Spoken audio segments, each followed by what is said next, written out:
esse é um vídeo para você que fatura R$ 100.000 ou mais e eu vou te explicar o porquê e como você consegue aumentar o seu faturamento com simples ajustes.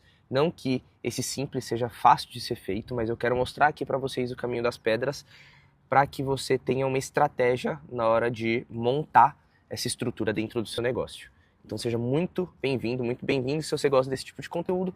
Não esquece de deixar o like e se você não me segue, já pode seguir. Hoje eu estou fazendo o vídeo em um local um pouco inesperado e um pouco fora do padrão aqui para mim, porque todos os lugares que eu estava procurando para poder fazer o vídeo hoje tava um pouco turbulento, e você sabe que eu estou soltando vídeo todo dia aqui no canal, então a gente não pode se apegar muito às coisas que acontecem no nosso dia a dia e que vão dando errado. Então resolvi fazer aqui daqui debaixo do meu prédio, tá? E não liguem que vai ter um trem passando. Sim, eu moro muito perto do trem, embora nunca dê para escutar porque as janelas são tudo anti-ruído aqui nesse AP, então fica muito mais fácil. Mas bora lá. Vou compartilhar a tela aqui com vocês para que fique um pouco mais dinâmica a nossa explicação. A primeira coisa é que todo mundo usa hoje tráfego pago. Se você não utiliza tráfego pago, você fica totalmente refém ali de algoritmo, você fica refém ali de oscilações que podem ocorrer em custo de lead, em CPM, em custo por alcance, né, que é o CPM, em custo por clique, visitação de página, etc. E de uma hora para outra, com uma mudança do algoritmo, tudo isso cai por água abaixo, né? Não que o tráfego pago ele te dê uma segurança total, mas com certeza ele te dá muito mais segurança do que depender somente de tráfego orgânico, só depender de rede social, só depender de algoritmo dessas plataformas, seja do YouTube, seja também de um Instagram da vida, um TikTok, tudo mais. E você sempre fica tendo que se adaptar às mudanças que acontecem. Com tráfego pago você tem um pouco mais de segurança.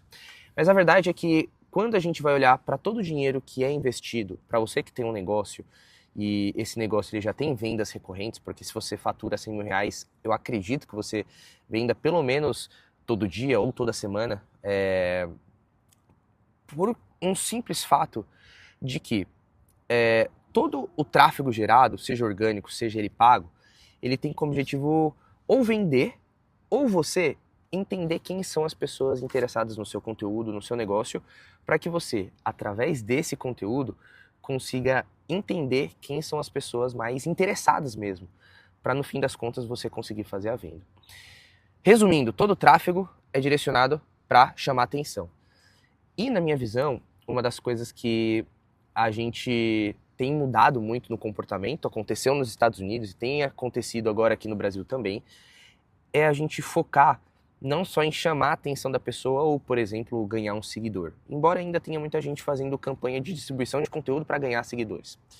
Mas sim em tirar a pessoa da plataforma, que é a rede social, por exemplo, com o objetivo de fazer com que você tenha uma comunicação mais à parte e um pouco mais segura, que não dependa somente das redes sociais, que não dependa somente do YouTube e tudo mais.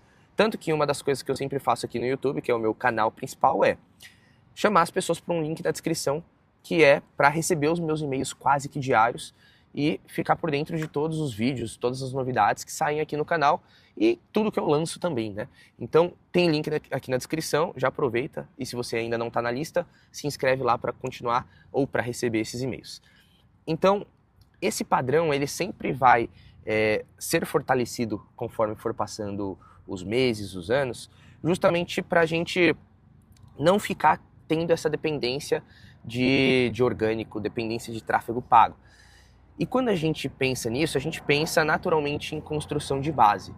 E a construção de base, quando você vai ler os livros da gringa, quando você vai entender as estruturas e estratégias de maior longo prazo, você vai ver que é inevitável você ter estratégias para construir base.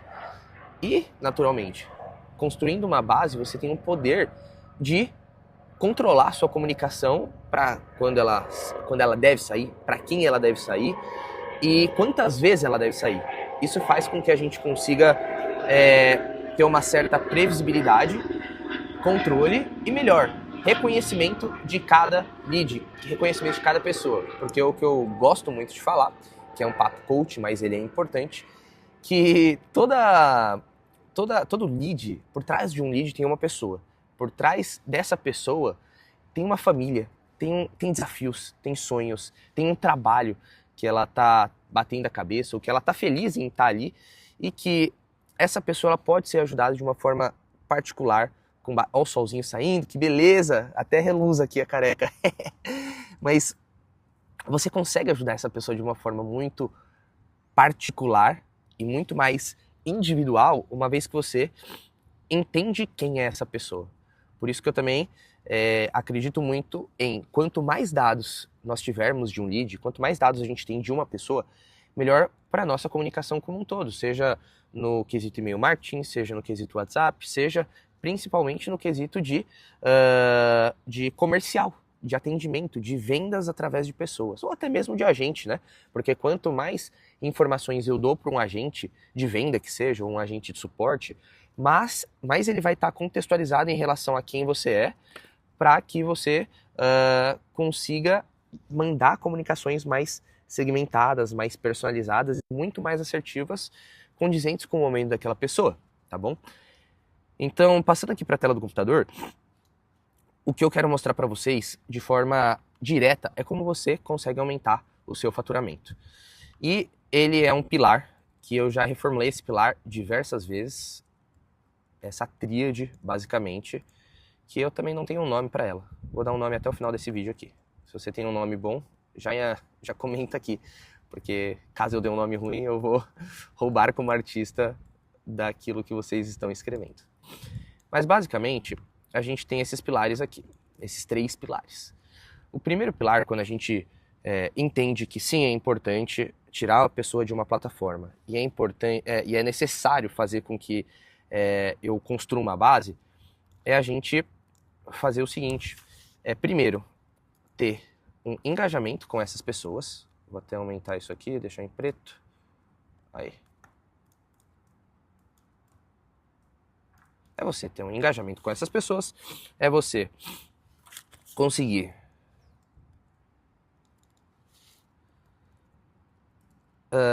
eu vou colocar até mais fácil aqui, ter campanhas de engajamento, aí fica mais prático, mais didático. É você ter campanhas e automações de venda. E naturalmente, você ter as campanhas que não é campanha, tá? Aqui é muito mais automação. Automações de recuperação. Com essa tríade aqui, você consegue tranquilamente fazer com que... E eu falo tranquilamente porque, assim, eu já atendi dezenas de projetos que faturavam 50 mil, faturavam 100 mil, faturam 500 mil. Já atendi projetos que faturavam 1 milhão por mês. E, naturalmente, quando a gente olha para a base de leads que eles têm, independente se é uma base de 10 mil leads, de 50 mil leads, ou sei lá, 500 mil leads, que eu já atendi até de 2 milhões de leads, mas tem as suas peculiaridades. Mas independente, quando a gente olha para a base de leads, a gente sempre vê essas 3 coisas sendo necessárias para a gente poder performar e fazer com que os leads eles sejam compradores. E quando eu falo 5 a 10, 15%, é porque esse é um número base. Pode ser maior, sim, em alguns casos já cheguei a 16%, 15%. Em outros casos, ele melhora o seu faturamento de uma forma um pouco mais indireta, e isso a gente não consegue ter muito o controle, como por exemplo, a importância do e-mail marketing para evitar reembolso, a importância do e-mail marketing para venda, quando a venda ela não é feita na sua plataforma de e-mail. Então essas coisas a gente não tem o controle. Por isso que eu sempre gosto de trazer, não sei se você já viu um vídeo no canal sobre isso, mas é o 7-11-4, é a estratégia, é uma estrutura que o Google ele desenvolveu com base em algumas pesquisas que eles fizeram durante um tempo, com base no comportamento de compradores, com base no comportamento das pessoas que iam interagindo com sites, com Google AdSense, com Google Forms e tudo mais. E isso fez com que eles trouxessem essa estrutura aqui, do 7.11.4. O que é 7.11.4? Eles entenderam... Opa, vou voltar aqui. Eles entenderam que existe um padrão de pessoas que compram de uma empresa, de uma loja, de um expert, que contratam, que é justamente essa estrutura 7.11.4, onde, deixa eu só tentar mexer essa, que acho que não está indo direito aqui, mas tá bom, deixa assim. 7 seria a pessoa, vou até colocar em verdinho aqui, ela precisa ter 7 horas de interação com a marca ou com o seu conteúdo. Então, quando a gente pensa pelo menos nesse pilar, é importante levar em consideração que às vezes existem empresas que não são marcas, né?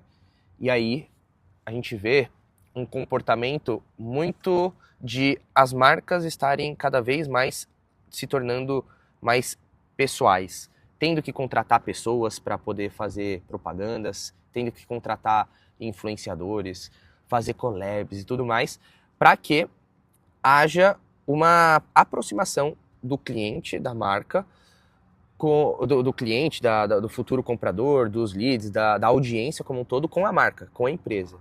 E para isso, quando se tem uma marca por trás, como tinha o Steve Jobs na Apple, como tinha o Bill Gates na Microsoft, como tem o Érico Rocha na fórmula de lançamento, como tem Ítalo Marcilli no GW, Ícaro de Carvalho no Novo Mercado, marcas de Nike, tem o Jordan.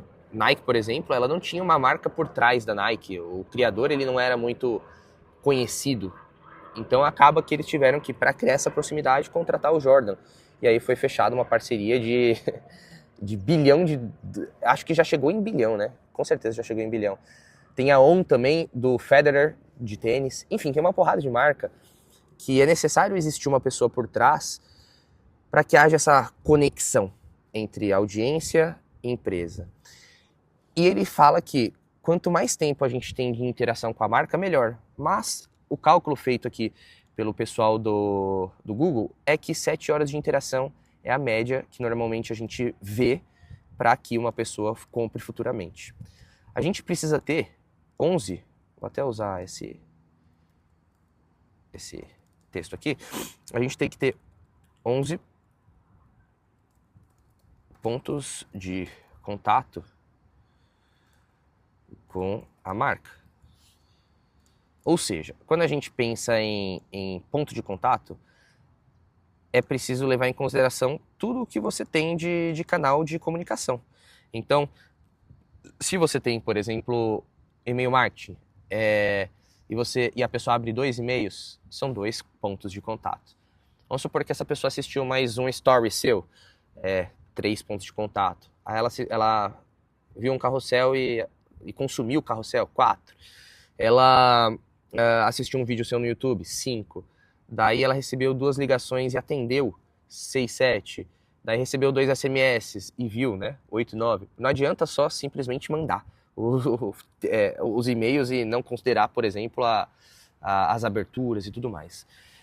Mas esse é um cálculo que, na minha visão, ele é muito interessante, principalmente se a gente considerar que uma pessoa, ou pelo menos aqui no Brasil, a média, o cálculo médio para que uma pessoa, que uma empresa, que um time comercial, que uma equipe de vendas desista da venda é de 3, 4 contatos.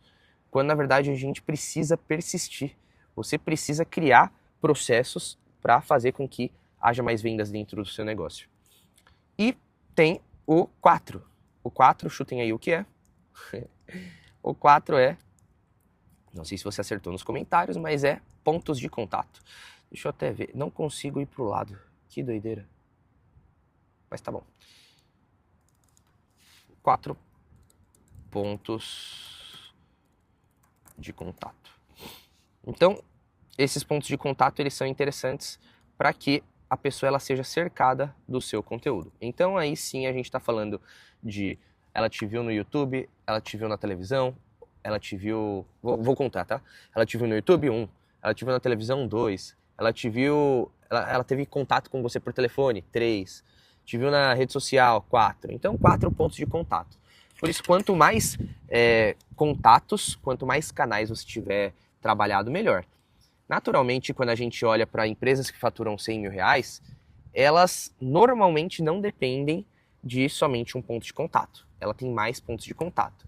Então tá aqui uma oportunidade, por exemplo, para você que só trabalha ou só depende de Facebook, só depende de tráfego pago, só depende do YouTube em si, a importância de você ir criando esses outros pontos de contato para desvincular a dependência. E um dos pontos de contato mais importantes é... Nossa, esse trem é brabo. É uma Maria Fumaça praticamente. E o e-mail marketing ele é um muito bom ponto de contato, principalmente porque você consegue ter o controle dos contatos que você vai ter com a pessoa. Se ela abriu 11 e-mails, dá para centralizar até tudo dentro do e-mail marketing, a depender principalmente da plataforma que você vai escolher. Se você escolhe, por exemplo, um ActiveCampaign, que é a plataforma que eu mais utilizo aqui na agência, tem um link aqui na descrição, aliás, para você poder acessar 14 dias gratuitamente a plataforma. E eu também tenho algumas condições, a depender de quando você estiver vendo esse vídeo e tudo mais, para quem já tem uma conta de ActiveCampaign criada. Então me chama ali no Instagram que a gente vai conversando sobre isso. Mas a plataforma que eu utilizo, que é o ActiveCampaign, ela consegue armazenar e controlar todos esses pontos de contato. Por exemplo, se a pessoa te chama no WhatsApp, dá para você colocar ali quantas vezes ela chamou no WhatsApp. Se essa pessoa ela te chamou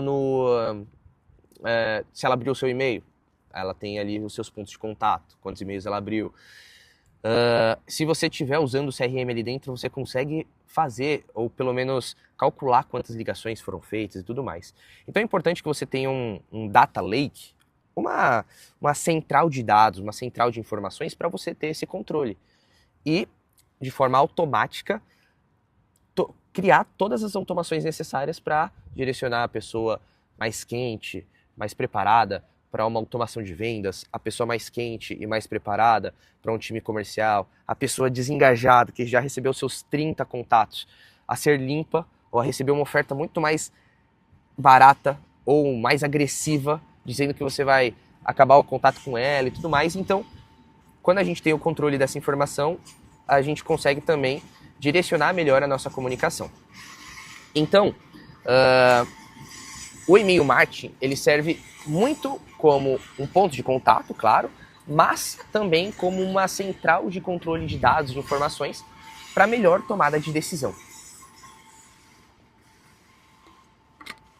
Agora, vamos olhar então para essa estrutura, esses pilares. Porque quando a gente pensa em engajamento, até o card que eu vou deixar aqui do último vídeo que eu fiz, de um dos últimos vídeos que eu fiz, a gente viu a importância de você ter um bom engajamento, seja na entrada desse lead, como também na continuidade desse lead. Então, a pessoa entra por uma isca, ela se cadastra em algum formulário seu, ela tem interesse em algum conteúdo seu no Instagram, te dá as informações necessárias para ser colocada na plataforma de leads, para ser adicionada ali num ActiveCampaign da vida, por exemplo. Você precisa fazer um baita onboarding. Um onboarding, ele é o seu primeiro contato. Tem até a teoria do efeito halo. Não sei se você já ouviu falar do efeito halo, mas ele é basicamente isso aqui. Conhecido como efeito auréola. Feio, né, esse nome? Mas é um viés cognitivo onde uma característica, uma impressão geral de uma pessoa ou objeto influencia a percepção de outros atributos não relacionados. Em outras palavras, uma impressão positiva ou negativa sobre um aspecto específico de algo pode levar a uma generalização dessa impressão para outros aspectos, mesmo que não haja relação lógica entre eles. De forma resumida, o primeiro contato, os primeiros conteúdos, o primeiro e-mail que essa pessoa abrir e que ela lê, vai fazer com que essa pessoa julgue se ela vai abrir os e-mails ou não, se ela vai querer se relacionar com a sua comunicação ou não. Por isso que eu não me apego muito à questão de perfeccionismo, porque o perfeccionismo, em muitas ocasiões, ele trava sim, ele faz com que você, às vezes, nem tire uma ideia do papel. Nem comece, por exemplo, um canal de comunicação como é o e-mail.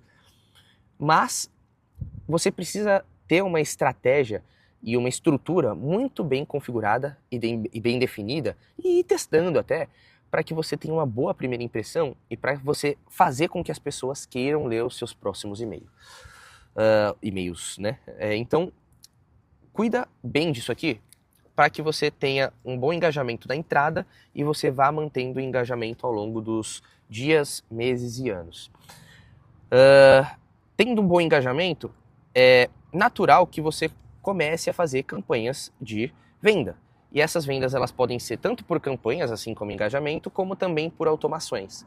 Ou seja, reconhecer o comportamento de uma pessoa que abriu 11 e-mails seus e colocar numa sequência automatizada de 10 e-mails, que esses e-mails direcionam para uma página de vendas, um VSL e tudo mais, já ajuda absurdamente você a aumentar as suas vendas. Assim como também você consegue automatizar a sua limpeza, saber quem não está interagindo contigo e fazer uma limpeza para que você mantenha somente as pessoas interessadas realmente na sua comunicação, no seu conteúdo, no seu negócio. Então é importante não ser aquele vendedor chato que só manda e-mail de vendas, e aí todo dia e-mail de venda, embora todo e-mail seja para vender, toda comunicação tenha como objetivo vender, nem todo e-mail, nem toda comunicação precisa ter link de venda, entende? Você pode sempre falar um pouco do seu produto, mas você pode usar, em alguns casos, um viés mais de prova social, em outros casos, um viés mais de geração de valor, em outros casos, de aproximação, contando uma experiência, contando um caso seu, ou compartilhando lições e aprendizados de um evento ou da semana que você teve. Então você precisa ter uma certa variedade dentro das campanhas de engajamento para que depois você consiga, dentro desses conteúdos e em conteúdos separados, fazer vendas até um pouco mais diretas, um pouco mais específicas, né? Um e-mail somente de venda, aí fica mais fácil. E, por fim, a recuperação. Se você não tem uma recuperação, sinto te dizer que essa é um dos processos que mais gera venda através da sua base, que é você saber e reconhecer quem abandonou o carrinho, quem teve compra cancelada, quem gerou Pix e não pagou, quem gerou boleto, embora boleto a gente nem utilize muito mais hoje, porque boleto e Pix ele é muito similar, no sentido de a pessoa ela tem que gerar um código ou um boleto, ela tem que abrir o banco dela, fazer o pagamento, etc. Só que o reconhecimento do pagamento ele é muito mais rápido. E ambos a gente precisa ter o dinheiro na conta, né? A não ser que seja um boleto parcelado, né? Mas no fim das contas a gente deixa de usar muito o boleto, começa a usar mais o Pix, e quando olha para boleto é muito boleto parcelado. E para boleto parcelado, o que eu tenho usado muito aqui é a TMB, tá? TMB não tenho parceria, mas saiba que eles são muito organizados em relação à recuperação, em relação à organização e tudo mais. E a gente também consegue trazer todos os dados da TMB dentro da nossa base de leads, dentro das nossas informações, a gente consegue criar essa conectividade. Então, recuperação, montar uma boa sequência de e-mails. E aí, não só e-mail, tenha também um WhatsApp, porque embora eu seja um grande defensor de construção de base, de e-mail marketing, o WhatsApp ele é uma das plataformas mais utilizadas aqui no Brasil. Então, eu vou até colocar aqui, aplicativo mais usado no Brasil. Porque você vê, a sua tia está usando, a sua avó está usando, seu pai está usando. Aqui, ó. O aplicativo mais usado no Brasil, o WhatsApp, lidera o número de usuários ativos, tanto usuários ativos quanto em tempo de uso diário. Então, acima de TikTok. Então, saiba que o WhatsApp ele é muito importante dentro de qualquer estrutura e de qualquer empresa. E é importante também criar automações conectadas com automações conectadas com a sua base de leads, com as informações que você tem de cada lead, para um e-mail sair automaticamente quando um WhatsApp sair, e aí você tendo controle de toda essa comunicação. Então, com isso, com essa estrutura, você consegue tranquilamente, e eu falo tranquilamente, porque eu já atendi uma porrada de gente, tá? Mas aumentar de 5% a 10%. Em casos mais extremos, 15%. Mas eu não vou usar isso como regra, porque foram exceções que já aconteceram e eu não posso falar que você vai conseguir 15%, embora dependa muito da estrutura de vendas que você tem, dos canais que você utiliza, etc. É possível, mas é um pouco mais difícil. Se você curtiu esse conteúdo, não esquece de deixar o like e comentar para eu saber que você passou aqui e saber se você já utiliza, se você já tem estrutura, porque é basicamente o conteúdo que eu trago aqui no canal sempre é sobre como você pode usar melhor os leads da sua base. Fechou? Se você quer minha ajuda para montar essa estrutura dentro do seu negócio, tem um link aqui na descrição para eu poder fazer um diagnóstico. Mas de qualquer forma, se não for para você, tranquilo, só deixa o like, me segue aqui para acompanhar novos conteúdos e mais conteúdos como esse. E tamo junto, nos vemos no próximo vídeo. Valeu!